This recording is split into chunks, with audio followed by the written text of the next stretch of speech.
الحمد لله الملك الديان، والصلاة والسلام على محمد سيد ولد عدنان وعلى آله وصحبه وتابعيه على مر الزمان. وأشهد أن لا إله إلا الله وحده لا شريك له، وأشهد أن محمدًا عبده ورسوله الذي كان خلقه القرآن. أما بعد،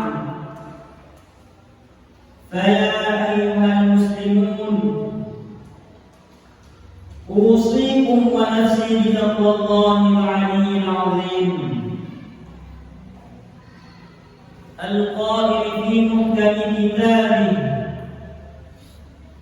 أعوذ بالله من الشيطان الرجيم، بسم الله الرحمن الرحيم. يا أيها الذين آمنوا اتقوا الله حق تقاته ولا تموتن إلا وأنتم مسلمون.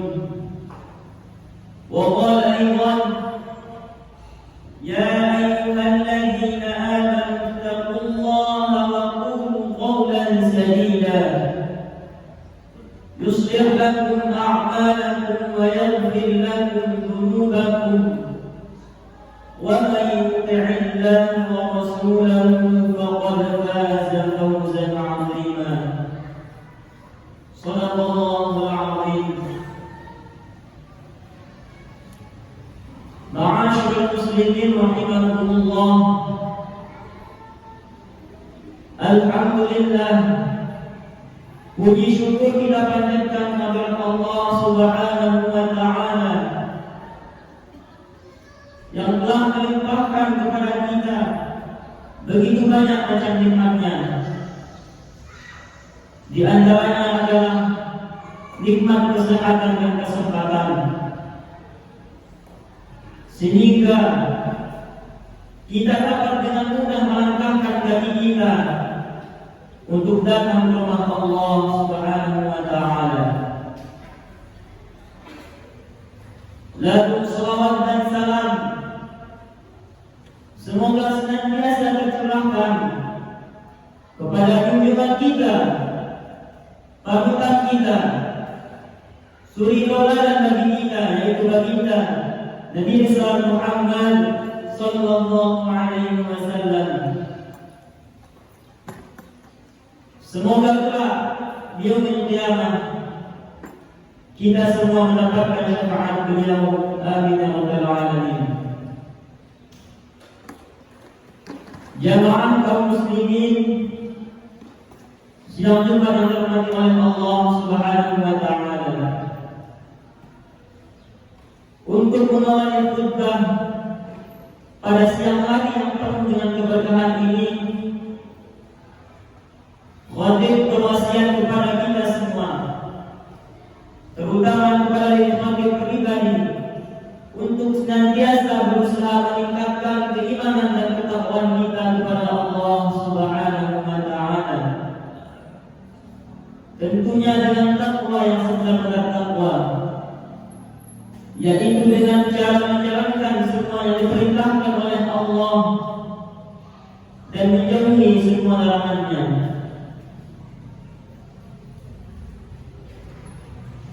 Pada khutbah Jumat kali ini, penting kiranya kita membahas perkara salat, di mana sebagian dari kita terkadang lebih mengutamakan ibadah yang lainnya dan melupakan sholat lima waktu. Bahkan tidak sedikit yang mengatakan bahwa yang penting saya sudah berbuat baik dan membantu orang. Padahal orang yang mengatakan hal tersebut adalah orang yang kurang menjaga sholatnya. Maka dari itu, pada kesempatan kali ini kita akan melihat bagaimana kedudukan sholat dalam Islam, sehingga kita segera sadar akan pentingnya sholat sehingga kita bisa menjaganya. Yang pertama, sholat adalah tiangnya Islam. Dalam hadis Mu'adz radhiyallahu anhu disebutkan, Rasul amri Islam wa 'amumus salam wa dirwatu sanamil jihad. Artinya, pokok perkara adalah Islam, tiangnya adalah salat, dan puncak perkaranya adalah jihad. Yang namanya tiang dari suatu bangunan jika roboh, maka seluruh bangunan tersebut akan roboh. Dan begitu juga dengan bangunan Islam yang bertiangkan salat. Lalu yang kedua, salat adalah amalan yang pertama kali akan dihisab oleh Allah Subhanahu wa taala pada hari kiamat. Amal ibadah seseorang dapat dinilai baik sebagaimana ia bisa menjaga salatnya. Dari Abu Hurairah radhiyallahu anhu, Nabi sallallahu alaihi wasallam bersabda, Inna awwala ma yuhasabu bihi al-'abdu yawma al-qiyamati min 'amalihi salatuhu. Fa in salahat faqad aflaha wa anja'a, wa in fasadat faqad khaba wa khasara, wa in intaqasa min fariidatihi shay', qala Rabbu tabaraka wa ta'ala, nazaruhu هل لعبد من تطوع فيكمل بها ما انتقص من فريضة ثم يكون سائر عمله على ذلك. Sesungguhnya amal hamba yang pertama kali akan dihisab pada hari kiamat adalah salatnya. Apabila salatnya baik, maka ia akan mendapatkan keberuntungan dan keselamatan. Namun apabila salatnya buruk, maka dia akan menyesal dan merugi. Jika ada yang kurang dalam salat wajibnya, Allah Tabaraka wa Ta'ala mengatakan, lihatlah pada hamba tersebut apakah terdapat amal salat sunnah, maka salat sunnah tersebut akan menyempurnakan daripada salat wajibnya yang kurang. Hadis riwayat Abu Dawud. Lalu yang ketiga, salat adalah bagian dari rukun Islam. Dari Abdullah bin Umar radhiyallahu anhu, Rasulullah sallallahu alaihi wasallam bersabda, Bunyal Islam ala khamsin, syahadati an la ilaha illallah wa anna Muhammadan abduhu wa rasuluhu, wa iqamis salat, wa ita'iz zakah, wa hajjil bait, wa shaumi Ramadan. Islam itu dibangun atas 5 perkara.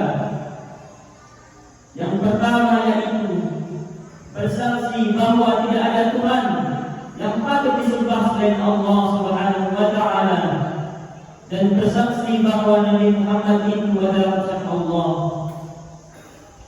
Lalu yang kedua yaitu mendirikan salat. Yang ketiga menunaikan zakat. Yang keempat berhaji ke Baitullah bagi yang mampu. Dan yang kelima berpuasa di bulan suci Ramadan. Hadis riwayat Bukhari dan Muslim. Lalu yang keempat, saking pentingnya salat, keluarga pun diajak untuk salat. Sebagaimana firman Allah Subhanahu wa taala dalam Al-Qur'an, A'udzu billahi minasyaitonir rajim. Wadhkur fil kitabi Ismail innahu kana shadiqal wa'di wa kana rasulan nabiyya wa kana ya'muru ahlahu bis-salati waz-zakah wa kana 'inda rabbih mardiyya. Dan ceritakanlah kisah Ismail yang disebutkan dalam Al-Quran.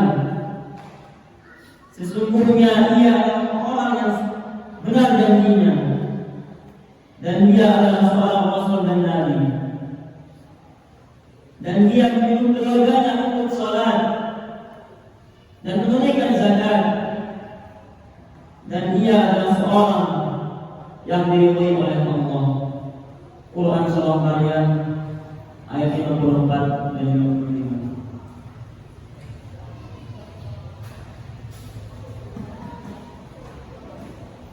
Ma'asyiral muslimin rahimakumullah.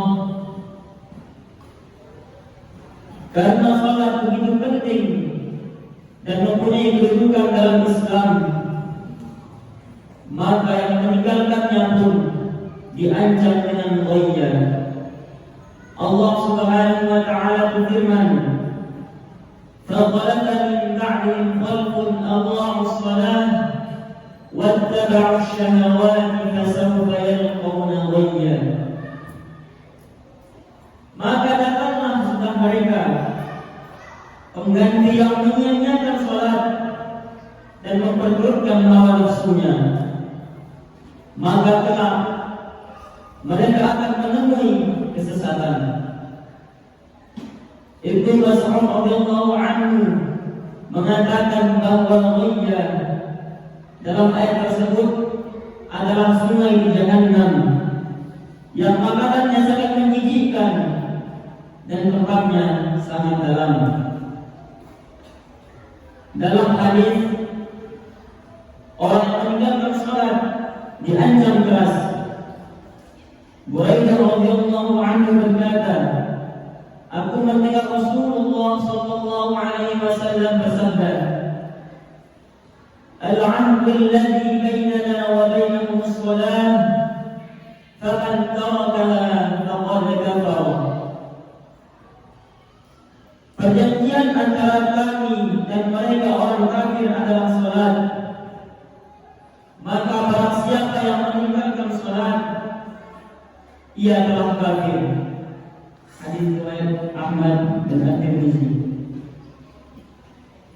Biasanya orang meninggalkan salat adalah karena kemalasan dengan berbagai macam alasan. Dari Abdullah bin Amr bin Al-'As radhiyallahu anhuma, Nabi sallallahu alaihi wasallam bersabda,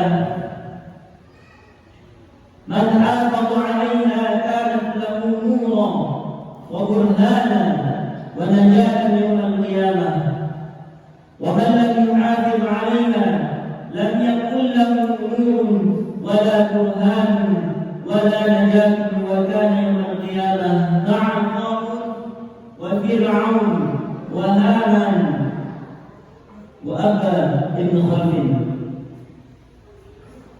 Barang siapa yang menjaga salat, maka ia akan mendapatkan cahaya, petunjuk dan keselamatan pada hari kiamat. Siapa yang tidak menjaganya, maka ia tidak akan mendapatkan cahaya, petunjuk dan keselamatan kelak pada hari kiamat. Nanti di hari kiamat mereka akan dikumpulkan bersama Qarun, Fir'aun, Haman dan Ubay bin Khalaf. Ibnu Qayyim rahimahullah menjelaskan, barang siapa yang sibuk dengan harta sehingga ia melalaikan salatnya, maka kelak ia akan dikumpulkan bersama Fir'aun. Barang siapa yang sibuk dengan kerjaannya sehingga melalaikan salatnya, maka ia akan dikumpulkan bersama kaum. Barang siapa yang sibuk dengan kekuasaannya sehingga ia melalaikan salatnya, maka kelak ia akan dikumpulkan bersama Haman.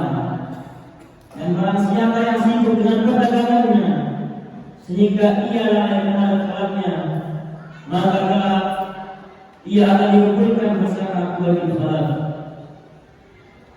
Maka dari itu hadirin sekalian, jangan sekali-kali lalaikan salat. Ibnu Qayyim sampai mengatakan bahwa meninggalkan salat itu lebih parah dari melakukan dosa besar.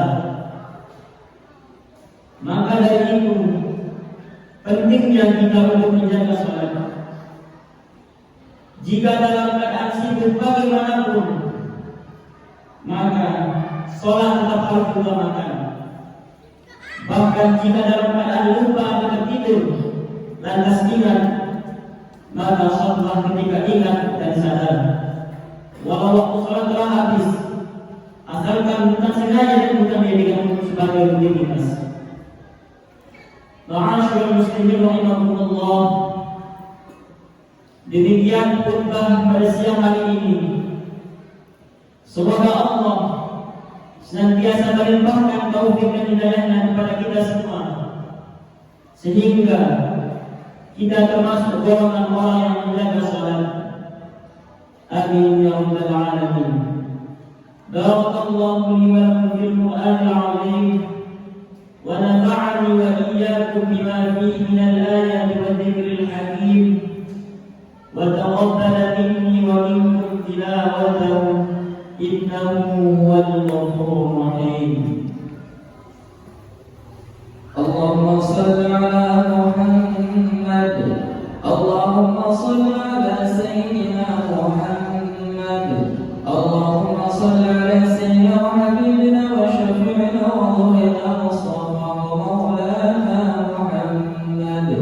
Allahumma inna nas'aluka ridhaka wal jannah wa na'udzu bika min sakhatika wan nar. Walhamdulillahi rabbil alamin.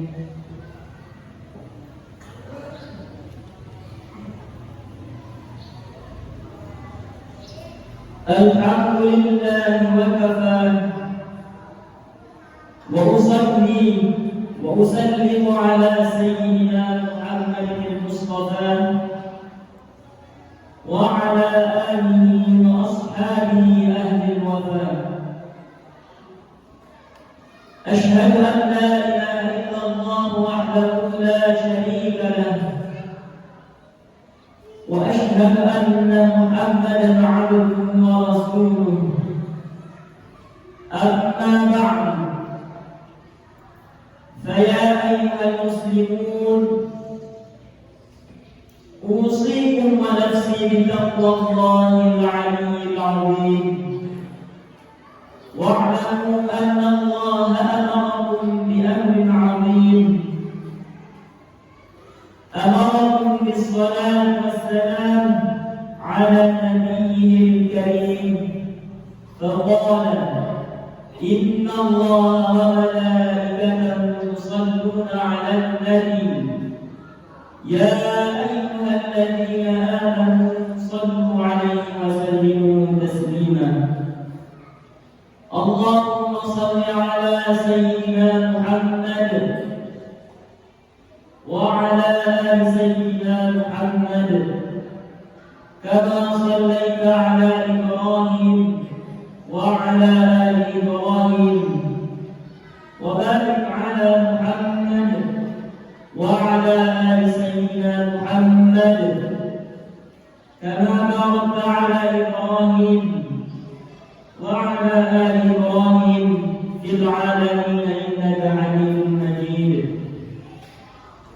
اللهم اغفر للمسلمين والمسلمات والمؤمنين والمؤمنات الأحياء منهم والأموات إنك سميع قريب مجيب الدعوات ويا قاضي الحاجات ويا مقضي المسؤولات برحمتك يا أرحم الراحمين.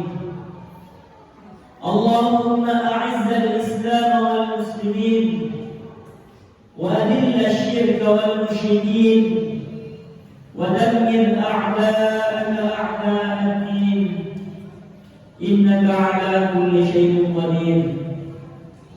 ربنا آتنا في الدنيا حسنة وفي الآخرة حسنة وقنا عذاب النار. عباد الله، إن الله يأمر بالعدل والإحسان وإيتاء ذي القربى وينهى عن الفحشاء والمنكر والبغي يعظكم لعلكم تذكرون. فاذكروا الله العظيم يذكركم واشكروه على نعمه يزدكم واسألوا من فضله يعطيكم ولذكر الله أكبر والله يعلم ما تصنعون. أقم الصلاة.